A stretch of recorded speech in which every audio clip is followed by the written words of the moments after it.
এখন বাজে সকাল 10:30 আর আমরা এসেছি এখন ব্লু টেম্পলে। রোদের বেশ ভালো তাপ আছে। এটা এন্ট্রান্স, ভিতরে গিয়ে দেখাচ্ছি। হোয়াইট টেম্পল থেকে ক্যাব নিয়ে এখানে আসতে আমাদের সময় লাগলো 30 মিনিট। এটাকে ওয়াটরং সুয়াটেন বা নাচতে থাকা বাঘেদের মন্দির বলা হয়। আগে এই এলাকায় বাঘেরা খুবই সক্রিয় ছিল, তাই এই ধরনের নামকরণ। ঢুকেই একদম প্রথমে যেটা চোখে পড়লো, টেম্পলের বাইরে প্রবেশ পথের দুপাশে দুজন নাগা, যাদেরকে সাপরূপী দেবতা বলা হয়, তারা পাহারা দেয়। আমার তো হোয়াইটের থেকে এটা আরো বেশি ভালো লাগছে। হোয়াইটটা তো খুব কমন, সবাই দেখেছে অলরেডি, প্রচুর ভিডিও আছে, প্রচুর ফুটেজ আছে, বাট এটা আমি খুব একটা সবাইকে ব্লগ করতে দেখিনি। কি অপূর্ব কাজ। পুরো টেম্পলটা ব্লু আর গোল্ড দিয়ে ডিজাইন করা, আর পুরনো মন্দিরটি খানিকটা পরিত্যক্ত অবস্থাতেই ছিল। 1996 সালে স্থানীয় মানুষেরা আবার ডিসাইড করে যে এটাকে নতুন করে পুনর্নির্মাণ করা হবে, যেটার কাজ শুরু হয় 2005 সাল থেকে এবং সেই কাজ চলে টানা 2016 সাল অবধি।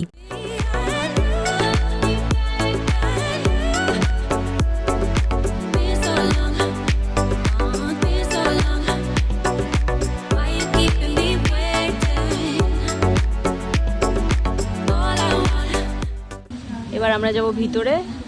en dessous. Bitte Schuhe auf.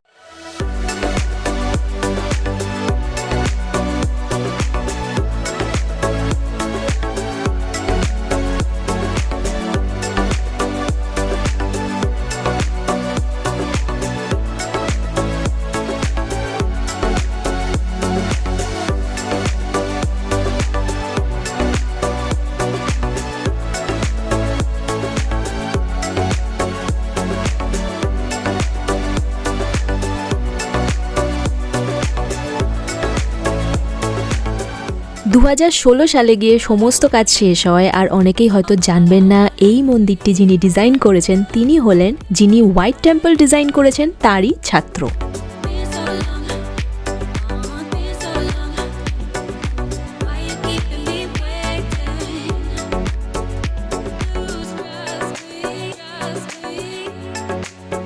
এটা কি? তো এই ছিল আমার ব্লু টেম্পল ব্লগ। আশা করি সবার খুব ভালো লেগেছে। এরপর দেখা হচ্ছে আমার নতুন একটা ভিডিওতে, নতুন একটা ডেস্টিনেশন নিয়ে। সবাই খুব ভালো থাকবেন। আজকের মতো টাটা।